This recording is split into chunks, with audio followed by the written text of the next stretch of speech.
자, 계속 합시다. 자, 이제 제목이 좀 바뀌었죠. 명제의 역이 되오라고 나와 있는데 여러분들 교재에는 이 단어가 아마 가운데 단어 여기 없을 거예요. 선생님 때는 네 가지, 이거까지 해서 세 가지, 명제까지 합해서 네 가지를 공부했거든. 아마 없을 거야. 근데 없는데 그냥 같이 설명을 할게. 알아놓는다고 나쁠 거 없고 뭐 이거 하나 안다고 힘들어지고 그런 거 전혀 없습니다. 자, 그러면 일단 역과 이와 대오가 명제하고 어떤 관계가 있는지에 대한 거를 얘기를 할 건데, 자, 앞에서 우리 P이면 Q입니다가 조건과 조건이 연결되어 있으면 명제라고 말씀드렸죠. 자, 요 내용에서 일단 출발을 한다. 자, 내용이 오늘 하는 게 흐름이 있어. 다 연결되어 있는 거야. 잘 봐라. 자, 이게 명제예요. 자, 근데 참인지 거짓인지는 아직 안 써놔서 내가 예시를 같이 써줄게. 잘 봐. 우리가 여기가 지금 안양권에 있으니까 예를 들어서 이렇게 한번 해볼게. 침 말고 문장도 명제라고 될 수 있잖아. 자, 이렇게 하면 안 되겠다. P가 안양시민이야. 자, 대응 관계 여기 표시했어. Q가 경기도 시민이야. 자, 그럼 이건 참이냐? 거짓이냐? 안양 시민은 무조건 경기도 시민이죠. 안양이 경기도 소속이잖아. 그러니까 시민이라고 하면 좀 이상하니? 참이죠. 이해를 도모하기 위한 예제야. 자, 그러면 역은 뭐냐면 현재 상태에서 얘가 가정이고 얘가 결론 같은 거라고 했죠. 역은 거꾸로 역자야. 그러면 앞뒤를 뒤집는 거야. 그럼 어떻게 되는 거냐면 역은 가정 결론을 뒤집어. 그냥 말로 합니다. 그래서 Q 이면이 가정이고 P이다가 결론이야. 앞뒤 뒤집으면 돼. 야, 밑에 노란색 그걸로 바꿔. 앞뒤 바꾸면 된다며. 그러면 경기도 시민은 안양 시민이다. 말로 바꾸면 뭐 이렇게 되는 거겠죠? 자, 얘는 참일까요? 거짓일까요? 경기도 시민이 무조건 안양에만 살아? 군포도 있고 의왕도 있고 과천도 있고 안산도 있고 많잖아. 그러니까 무조건 아니지. 그러니까 얘는 거짓이지. 자, 이해됐죠? 그러면 2는 뭐냐면 여기 책이 안 나와 있는 거랬지? 2는 자, 아무거나 기준으로 봐도 되는데 2는 명제 기준으로 바라보면 가정결론이라고 돼 있죠? 우리 아까 조건이나 명제에서 부정 때리는 게 물결표 낫지라고 표시했던 거 기억나? 그러면 가정과 결론을 몽땅 다 낫기호를 써서 부정을 때려. 이렇게 되는 거야. 자, 그럼 명제 입장에서 봤을 때에는 가정, 부정, 결론, 부정. 알겠어? 명제 기준으로 봤을 때. 자, 그럼 생각. 얘도 노란색 글씨 한번 써보자. 그러면 안양 시민이 P였으니까 나 P면은 안양 시민이 아니다 그러지.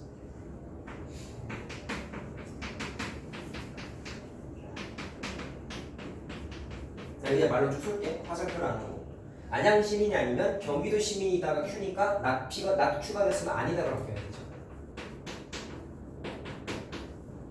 시민이 아니다 이렇게 되는 거지. 자, 이해됐니? 뭐 이건 맞아요, 틀려요? 잘 보게 되다. 이게 말로 나오니까 헷갈리잖아. 안양 시민이 아니네. 그러면 예를 들어봐. 군포 시민, 의왕 시민 이런 사람들이잖아. 그들이 경기도 시민이 아니야? 아니잖아. 틀렸지? 거짓이야. 그러니까. 자, 알겠나요? 거짓이야. 자, 그 다음에 니네가 이제 오늘 주목해야 되는 게 대우라는 거야. 이게 엄청난 가치가 있어요. 자, 대우는 이렇게 하면 이렇게. 이 입장에서 보면은 그냥 명제랑 역은 앞뒤 뒤집은 거였지. 이하고 대우도 앞뒤를 뒤집은 거야. 그러면 나 P가 결론이 되고 나 Q가 가정이 되는 거야. 그래서 앞뒤를 뒤집으면 나 Q는 나 P입니다. 이렇게 바꿔. 야, 그러면 역 입장에서 보면 어떻게 되냐? 역 입장에서 보면은 가정이 Q고 결론이 P죠. 어떻게 됐어? 가정을 부정하고 결론을 부정한 게 이거지.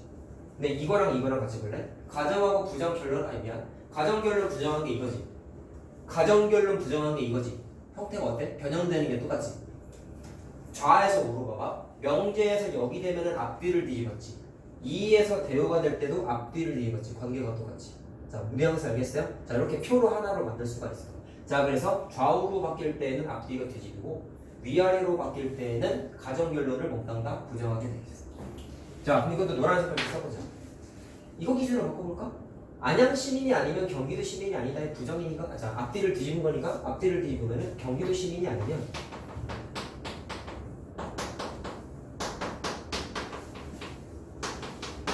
자, 안양 시민이 아니다. 이렇게 되는 거죠? 자, 이거 맞아요, 틀려요? 경기도 시민 아니래. 그럼 경기도 소속이 아니니까 충남, 충북, 강원, 전북, 전남 이런 거잖아. 이런 거잖아. 그럼 그들은 무조건 안양 시민이 될 수 없지. 그러니까 얘는 참이죠. 무조건 참이죠.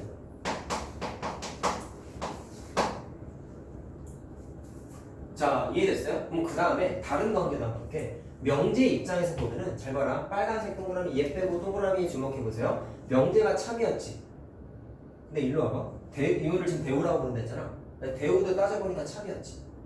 그러면 잘 봐. 명제하고 대우 관계를 보시면 대각선 관계다. 대각선도 특징이 있어. 이대각선하고 이대각선이 또 특징이 있어. 어떻게 되냐면 명제하고 대우는 P면 Q입니다 했는데 첫 번째 앞뒤를 뒤집었고요. 그게 이거죠. 그 다음에 앞뒤를 부정까지 때린 게 이거죠. 그럼 두 가지 과정이 섞여 있는 거야. 앞뒤 뒤집고 앞뒤 부정하고. 그럼 이거지.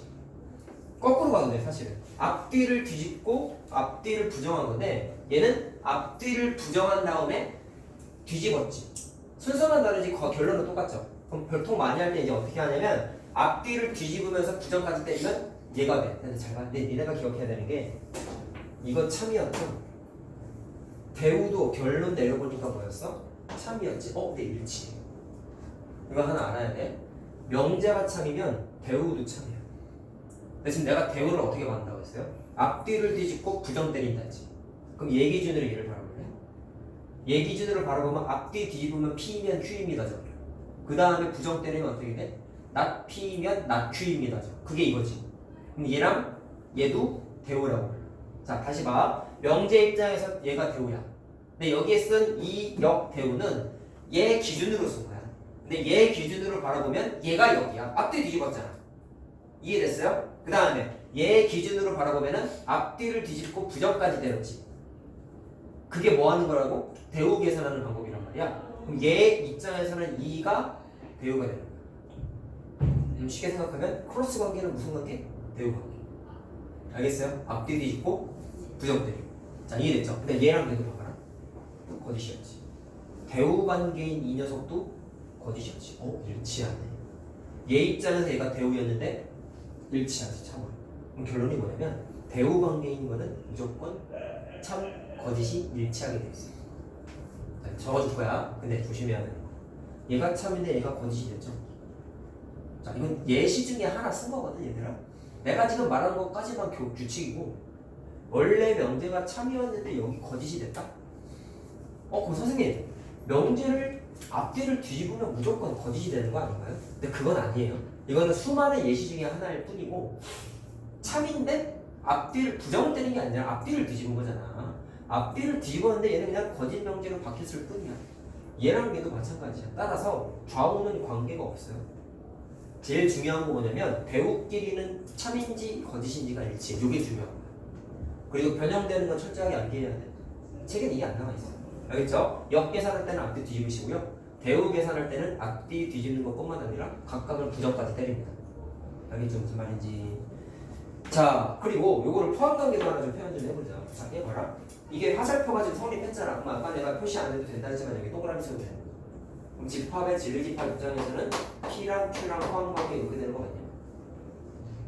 얘는 Q는 P입니다로 관계가 바뀌었으니까 QP라고 썼는데 거짓이라고 했으니까 포함관계가 성립하면 안 되죠. 아까 했던 거지? 그 다음에 얘는 안양 시민이 아니다니까 P의 여집합이죠. 그 다음에 Q의 여집합이죠. 자, 결론이 뭐였어? 거짓이었지. 그러니까 포함관계가 요게 돼요 안 돼요? 안 되는 거지. 아까 했던 거. 자, 얘는 잘 봐. 내가 아까 무슨 얘기 제일 많이 했냐면 집합 다음에 명제를 근거하는 이유는 명제를 따지기 위함이라 했잖아. 또 나와. 자, 찾아내봐. 이미 나왔어. 근데 이거 갖고 한번 얘기해볼게. 경기도 시민이 아니면이니까 Q의 여집합이죠. 안양 시민이 아니다니까 P의 여집합이죠. 참이지. 화살표 그어도 된다 했으니까 포함관계 성립해 안 해? 하지. 그럼 무슨 공식인지 알겠어? 얘랑 봐. 이거 언제 했어요?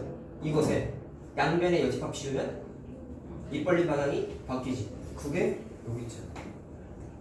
QP가 위치만 바뀌었지만 입 벌린 방향 바뀐 거잖아. 어디 벌렸어? Q에서 P로 바뀌었잖아 지금. 입 벌린 거 방향 바뀐 거 맞냐? 맞지? 근데 이거 언제 했어? 집합의 연산. 그러니까 명제를 이제 하는 거야. 알겠죠? 그러니까 단원이 집합과 명제인 거야. 얘도 마찬가지야. 이래가지고 자 아까 내가 얘가 참이면 얘도 참이라고 그랬죠? 사실 이유가 어디서 출발한 거야? 집합의 연산 때문에 나타나는 거야. 알겠어요? 공식이었잖아. 공식이라는 얘기는 일치가 돼야 되는 거니까. 자 얘도 마찬가지. 이거 양변의 여집합 씌우면 이거 그러니까 일치야. 거짓이면 거짓, 참이면 참. 오케이. 자 집합의 연산. 그래서 공식까지도 된다라는 걸 확인했고요. 자 그럼 정리를 좀 해줄게. 자 저기 자 방금 말한 거 써드릴게요. 제일 중요한 거 명제와 대우의 참고지선 반드시 일치한다 그랬어. 이게 왜 중요하냐면 다음 시간에 우리 명제 증명이라는 챕터가 다음에 있는데 요 논리를 이용해서 뭔가 어려운 공식들 증명하는 거에 대한 증명 되게 다분히 논리적인 과정에 대한 서술을 할 거야. 거기도 양은 적었는데 거기 이제 내가 말할 게 많거든. 오늘은 하지 못해. 하는데 요거를 써봤기 때문에 중요해서 내가 이 포인트를 짚어드리는 겁니다. 자, 명제 대우와 참거짓은 무조건 일치해.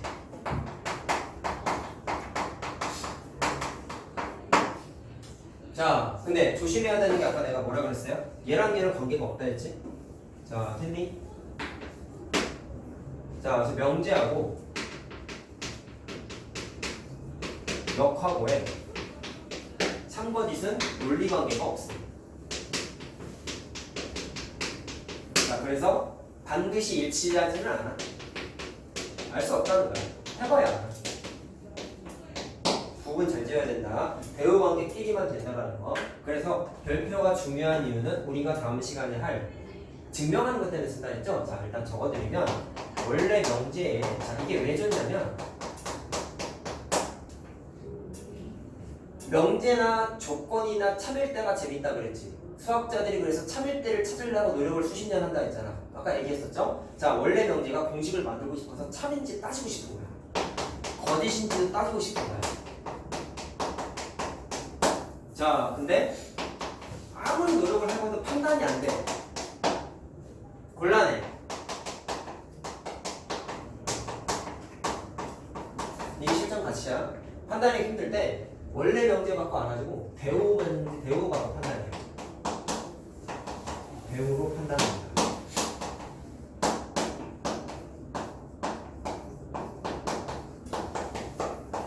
야, 뉘앙스가 어때? 직접 때리고 싶은데 못 때려서 돌아간 거야.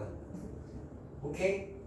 이건 내가 한번 얘기했나 모르겠는데 우리 증명 방식이 기준에 따라서 다르지만 기하학적 얘기했던 거 기억나죠? 그거랑 다른 기준이 뭐냐면 직접 확인할래? 돌아가는 풀이를 할래? 두 가지 방식이거든. 직접 확인하는 건 직접 증명법이라고 그러고 이런 식으로 돌아가는 풀이를 하는 걸 간접 증명하는 거야. 하나 알아두세요. 이건 수학 용어니까. 근데 이게 되게 저급한 방법이냐? 아니야. 실제로 쓰고 있는 방법이야. 요거에 대한 얘기가 이제 다음 주에 할 겁니다. 아시겠죠? 증명하는 방법에 대해서. 자, 그럼 한번 가볍게 느껴볼까? 다음 주에 할 얘기긴 한데 잘 들어라. 연습해보자.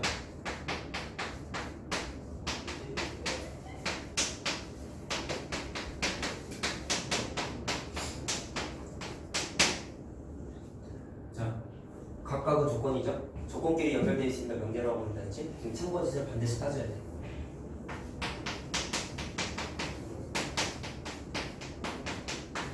위에서 내가 뭐라고 했어요? 자, 이게 원래 명제야. 맞는지를 확인하고 싶은데 뭔가 좀 불편해 보여. 따지기가 막 두고도 둘 다 없고 차수는 또 왜 이렇게 높아? 하기 싫지. 따지기가 좀 불편해. 그래서 어떻게 하냐면 얘의 대우 명제를 바꿔요. 뭐라고요? 원래 명제 따지기가 귀찮으니까 대우 명제를 바꿔요. 자, 대우 바꾸는 거 아까 내가 뭐라 그랬어요? 앞뒤를 뒤집고 각각을 부정 때린다 했지. 자, 앞뒤 말한다. 앞뒤를 뒤집으면 자, 얘가 앞에 거고 얘가 뒤에 거야. 근데 얘가 앞으로 나와. 그럼 x는 1이 아니다. 이면 이것입니다. 가 결론이죠. 그 다음에 뭐 하라고? 부정까지 때리래. 그럼 등호가 아니다의 부정은 등호잖아. 따라서 식을 어떻게 쓰면 돼요? x는 1이면 이렇게 되겠지. 잘 수 있겠지. 내가 중1 때 하는 거야 이거. 어려운 거 아니야. 알겠냐? 모든 교과 과정이 처음부터 어렵지 않아. 중간 갈수록 어려워지는 거지. 여긴 할만해요. 이제 함수가 다 터나오는 거지. 과거에 개월을 거치면서. 그럼 얘 바꾸면 이렇게 되겠죠. 그럼 위에 게 멸례 명제만 얘는 대우 명제. 아시겠습니까? 바꾸면 뭐 좋은지 알겠어. 위에 거보다 보기 편하다는 게 벌써 느껴져. x가 1이면 내가 여기 있는 게 서포즈를 했잖아. 강제성이 있는 가정. 숫자가 얘만 있다고 생각하고 확인해 보라는 거라 했지. 이게 되니? 무슨 말이지? 그럼 1이면 대입했을 때 성립하는지 확인하면 되는 거야. 얘밖에 없어 숫자가. 1 대입해봐. 돼 안 돼? 되죠? 그럼 맞지? 참이야. 자, 느꼈어. 참이야.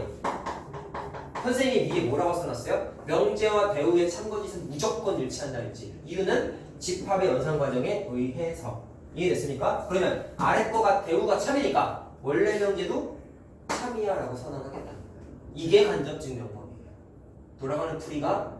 돌아가는 풀이처럼 얘기했지만 허접한 풀이가 절대로 안 돼. 자, 하나 경험한 거야 우리. 자, 나중에 증명 과정에 내가 또 할 겁니다. 자, 요래서 일치한다라는 것까지만 느끼고 넘어가면 되고, 자, 실제로 몇 개만 더 해볼게.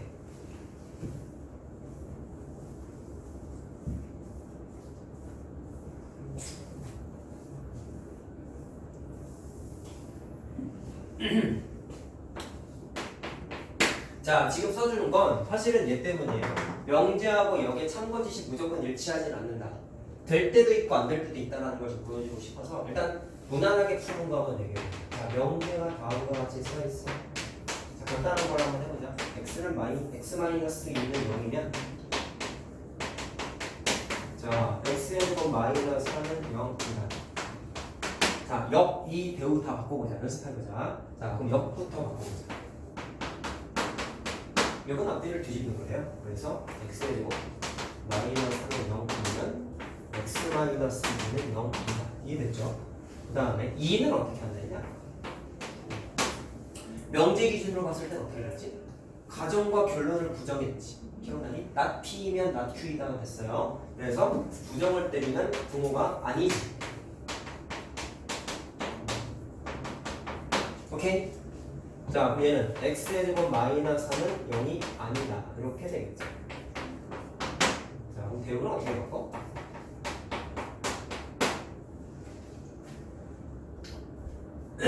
자, 대우는 원래 명제 기준으로 봤을 때는 앞뒤를 뒤집고 부정을 때리라고 했으니까 얘가 앞으로 튀어나오면서 부정을 때려. 그거죠? 자, 얘가 뒤로 가면서 부정을 때려. 자, 이거죠? 그러면 참고지 따져보죠. 명제 보세요. x-2가 0이라는 얘기는 x는 2라는 얘기죠. 서포즈야 마찬가지로 2일 때만 따져봐야 돼. 대입하면 0 돼야 돼. 되죠? 참이지. 참이지. 자, 그럼 원래 명제가 참이면 대우 관계도 참이라고 했지. 볼 것도 없이 참이야. 따질 것도 없어. 자, 역은 따져봐봐. x제곱 마이너스 4가 0이래. 그럼 x는 플러스 마이너스 2지. x가 플러스 마이너스 2일 때만 따져봐야. 근데 플러스 2일 때는 0이 되지만 마이너스 2일 때는 0이 안 되죠. 그러니까 안 되지. 거짓이. 자, 얘 같은 경우는 참거짓이 일치하지 않죠. 원래 명제하고 역은. 자, 그러면 아까 말씀드린 게 관계가 역하고 2도 대우 관계라고 말씀드리지 않았어요? 그러면 얘 입장에서는 얘가 대우니까 거짓의 상황이 반드시 일치하게 돼 있어. 따져보자. 자, 됐죠? 그 다음 일치하는 경우도 한번 얘기해볼게. 명제하고 역하고. 자, 이런 겁니다.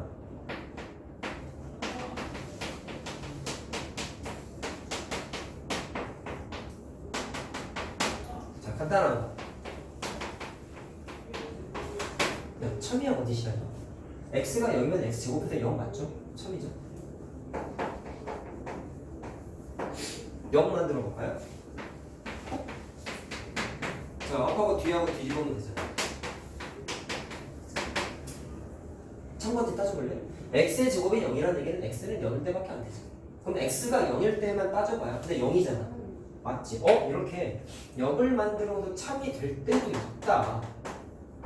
그럼 그때그때 다르죠? 그러니까 명제하고 여기 선거짓은 일치할 때도 있고 안 할 때도 있다는 거 얘기하는 거야. 크게 중요하지 않아. 녹색이 중요해. 자, 됐죠? 그러면 이하고 대우를 만들어 보자. 자, 이번에 이렇게 한번 해보자. 역하고 이가 대우 관계라 그랬죠? 그럼 역 입장에서 대우를 만들어. 앞뒤 뒤집고 부정 때려. 얘가 앞으로 튀어나오면서 부정. 얘가 뒤로 물러나면서 부정. 자, 맞냐? 고민할 것도 없이 역하고 이는 대우 관계라고 했으니까 그들은 참이야. 고민할 것도 없어.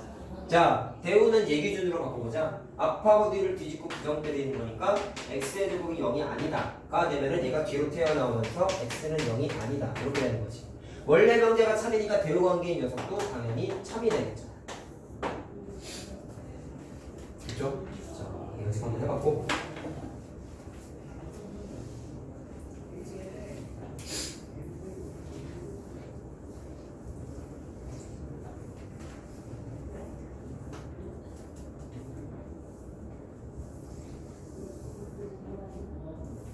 자, 그 다음에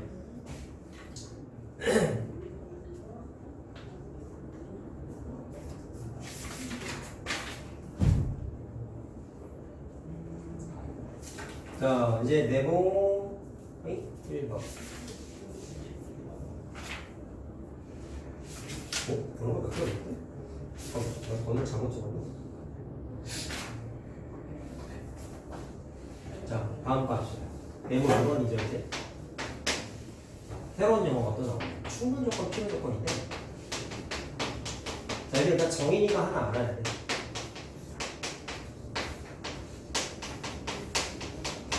지금 우리 하고 있는 게 이게 아까 써놓은 게 P이면 Q입니다. 다시 말하면 조건하고 조건끼리 뭔가 화살표 주고받는 내용을 하고 있는 거거든. 자, 그것에 대한 관계를 좀 정리하는 게 충분 조건, 필요 조건인데 잘 봐라. 잘 들어. 어떻게 되냐면 자, P이면 Q이다랑 오케이? Q이면 P이다의 참거짓을 따져볼 거야.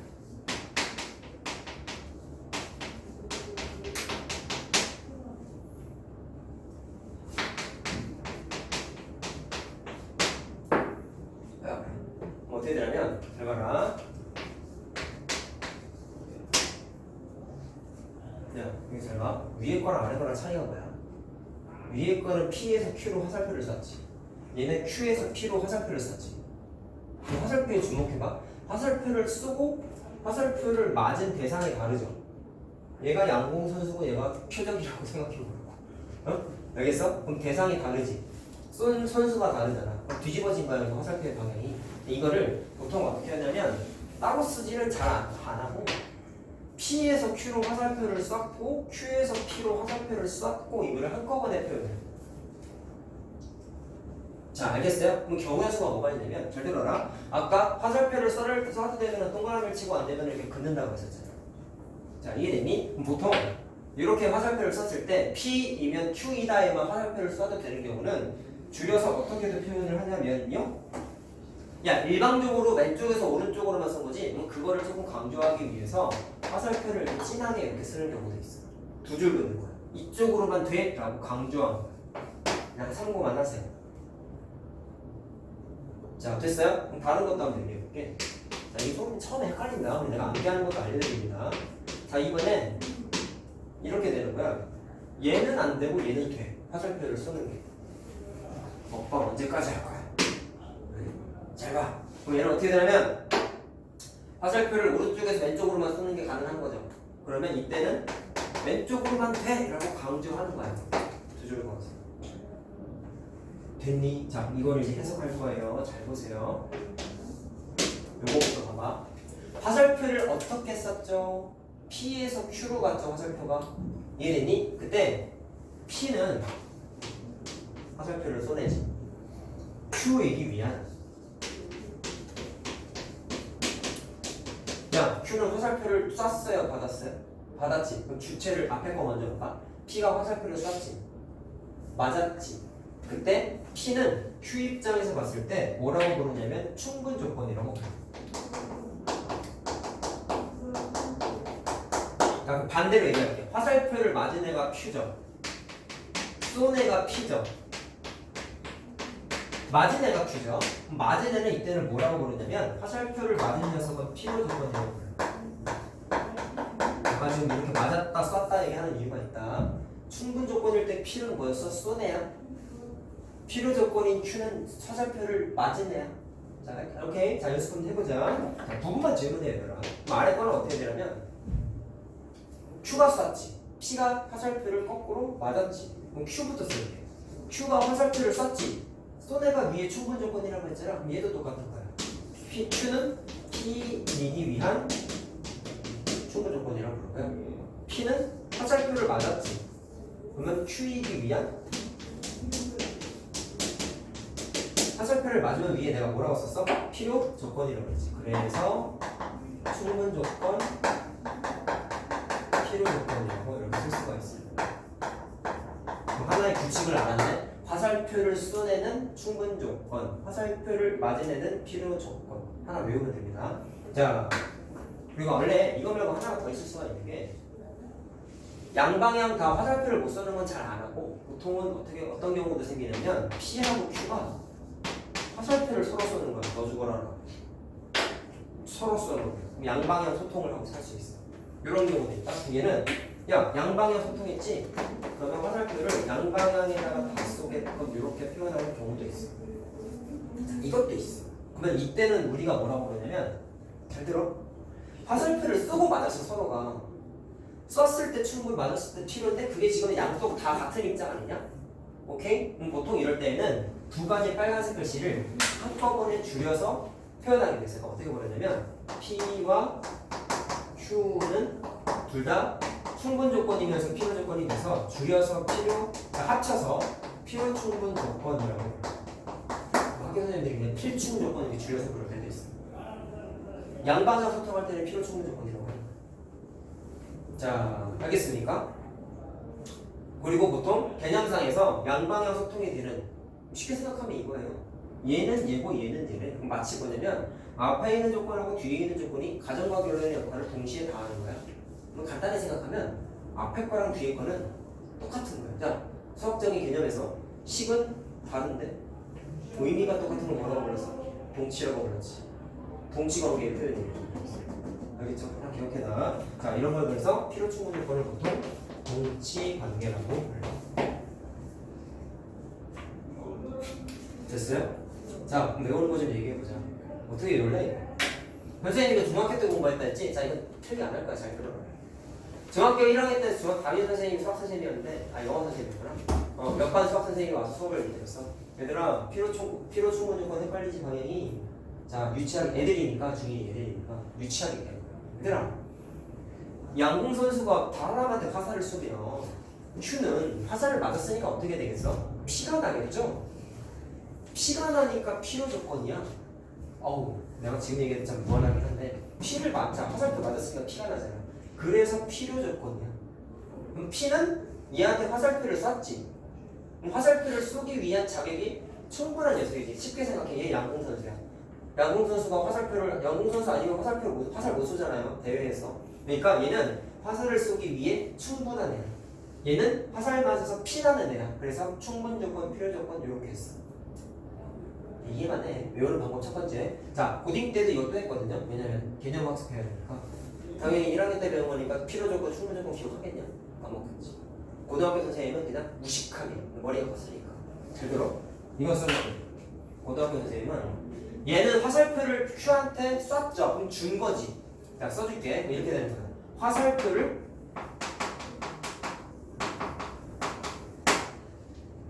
주면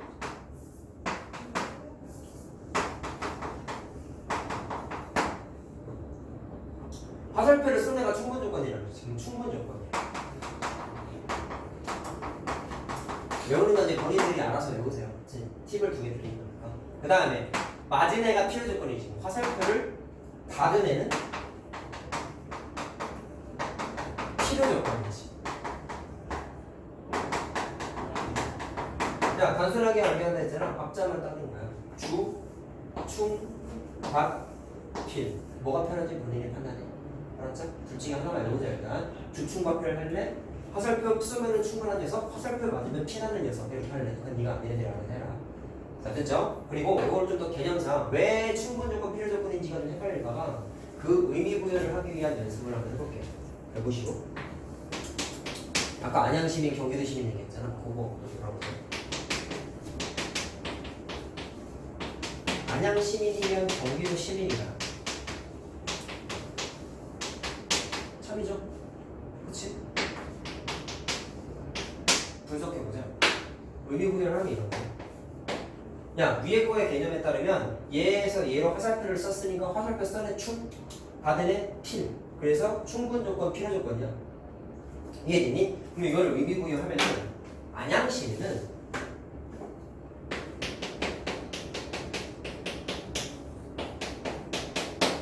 야, 안양시민이면 당연히 경기도 소속이잖아. 너무 당연한 거죠. 물론 경기도 뭐 전역에 주민등록증을 발급받고 하진 않겠지만 위치상 안양시민이면 당연히 경기도 시민이 될 수밖에 없지. 그쵸? 그럼 이걸 말로 쓰면 안양시민은 경기도 시민이 되기 위한 자격이 충족하잖아. 그러면 충분해라고 얘기해도 되지. 그래서 충분 조건이야. 화살표 쏘내죠. 그럼 거꾸로 얘기. 경기도 시민은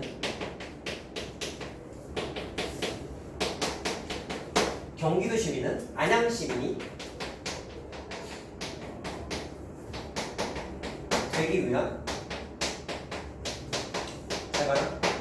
내가 아까 말한 게 경기도 안양 시민이 되려고 경기도 시민 뭐 자격증을 취득하고 그 다음에 안양으로 이사 갈 수 있고 이런 거는 사실은 없지만 좀 단계를 얘기하면 이런 거야. 해외에 있는 사람이 안양 시민이 되고 싶다. 그럼 일단 비자를 발급받아서 넘어가야 될 거 같아. 뭔가 과정이 필요하지. 한국이 너무 좋아서 살고 싶다. 그러면 영주권을 취득해야 되지. 시민권을 취득해야 되지. 그럼 과정을 굳이 억지로 부여하면은 해외 사람 기준으로 바라봤을 때는 국적 취득해야 되는 단계. 경기도로 이사하고 싶으면 경기도로 와야 되는 뭔가 절차가 필요할 것이고 안양 시민이 되려면 안양으로 이사하기 위한 뭔가 절차가 필요하겠죠. 내가 지금 말한 게 뭔지 알겠어? 단계가 필요하지. 의미 부여만 하자. 그러면 경기도 시민이 구체적으로 안양 시민이 되고 싶대. 오케이? 그러면 경기도 시민이라는 거는 안양 시민이 되기 위한 수많은 절차 중에 하나라고 생각해도 되겠네. 무슨 말인지 알겠어요? 자, 안양 시민이 되기 위한 여러 가지 필요한 절차 중에 하나라고 생각해도 되죠. 그래서 필요 조건이다. 자, 뉘앙스만 느끼면 돼요. 왜 충분히고 필요라고 만들었는지. 자, 알겠죠? 자, 공부하라.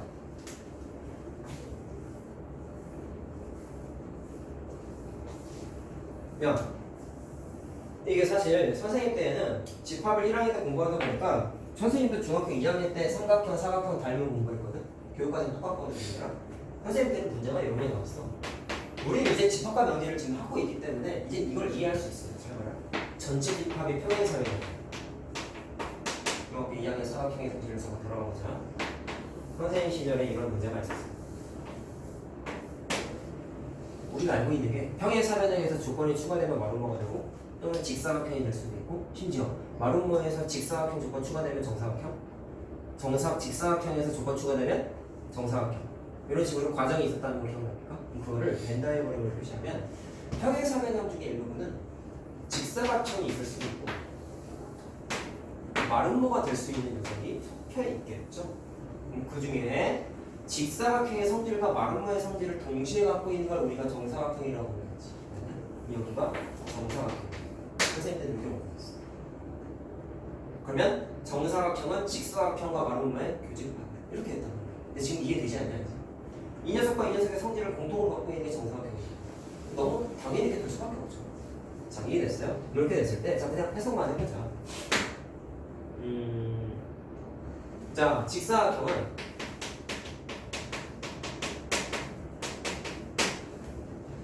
평행사변형이 될 수 있나요?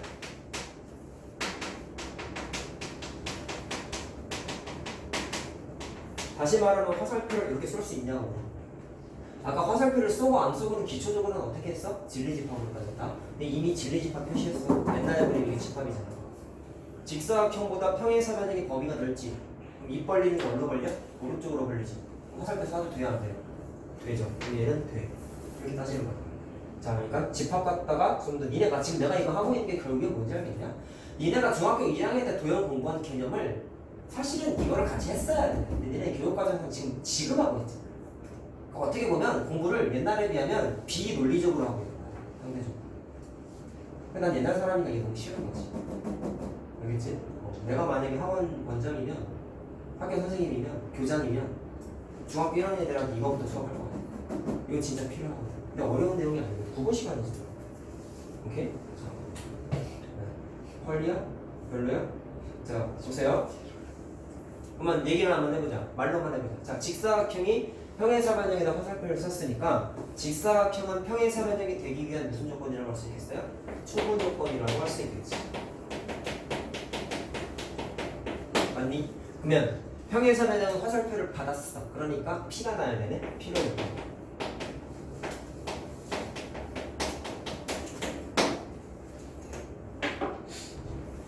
자, 됐죠? 그럼 요거 한번 해보자.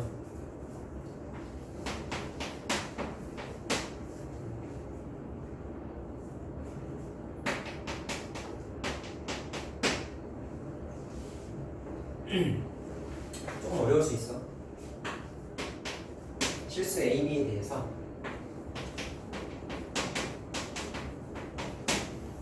자, P가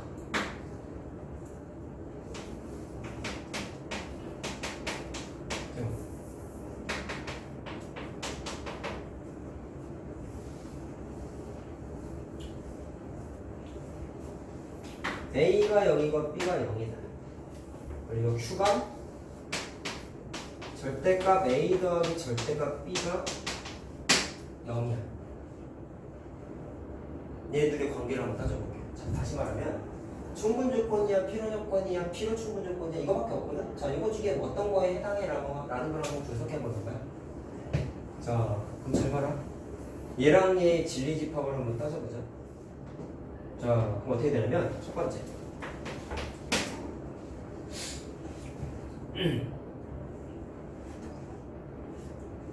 잘 봐. 이 방향 먼저 따져볼 거야. 자, 화살표를 써줄게. 왼쪽에서 오른쪽으로 썼어요. 이거 따라와 쓸게. 그럼 대응하는지 확인하려면 아까 내가 뭐라고 했어? 앞에 있는 게 가정이가 서포지라며. 그럼 A가 0일 때랑 B가 0일 때에만 숫자가 있다고 생각하고 이걸 따져봐라 그랬잖아. 그럼 0 대입하는 거지? 0 돼요 안 돼요? 되죠. 참이지. 이해됐니? 그 말은 화살표 써는 게 된다 안 된다?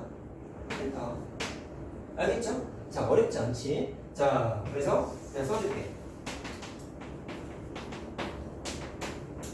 이거면 그냥 풀이를 쓰고 있는 거야. 절대값 A 더하기 절대값 B가 당연히 그냥 0이 되죠. 그래서 참이라고. 그래서 동그라미 써도 된다는 거야. 자, 됐나? 두 번째.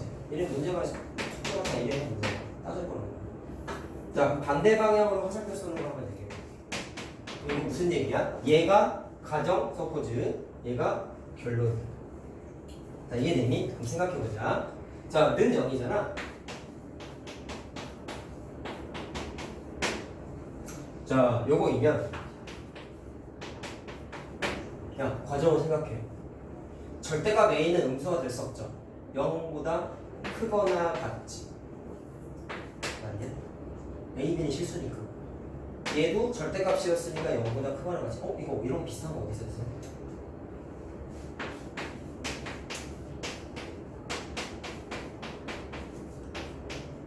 이런 거 어디 있었어요?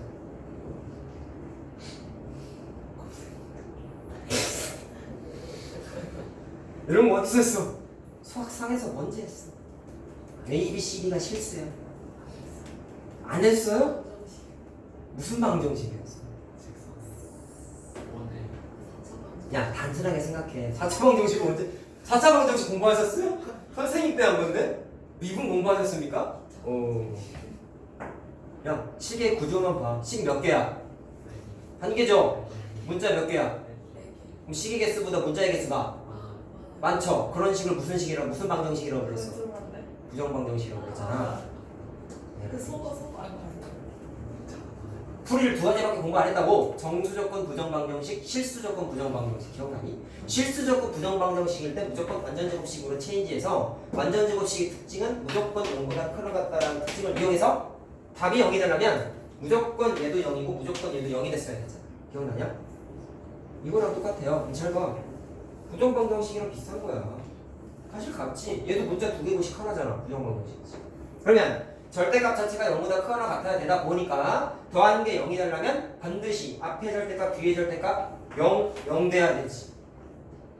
절대값이 0이라는 얘기는 A는 얼마예요? 0이죠. B도 0이죠. 그러니까 얘가 되려면 써줄게. 절대값 A도 0보다 크거나 같고 절대값 B도 0보다 크거나 같아야 되기 때문에 반드시 절대값 A랑 절대값 B는 0이 돼야지. 이해됐어? 그럼 이게 0이 되려면 A도 0이고 B도 0이죠. 오케이? A가 0이고 B도 0이고. 자, 어디 갔어? 이거 나왔어요? 안 나왔어요? 나왔지. 그러니까 거꾸로 가는 화살표도 참이야. 자, 알겠어요? 얘도 그래서 참이야, 참. 그러면 양방향 소통했네요, 화살을. 그럼 이거는 뭐라고 불렀어요? 비록 중근 조건이라고 부른다. 그러면 기호로만 쓰자. 첫 번째 거랑 두 번째 거에 의해서 P와 Q는 양방향 소통이 되니까 자, 그렇게 쓰면 돼. 말로 써도 돼. P, Q이기 위한 필요 중근 조건이다. 기호로 써도 돼.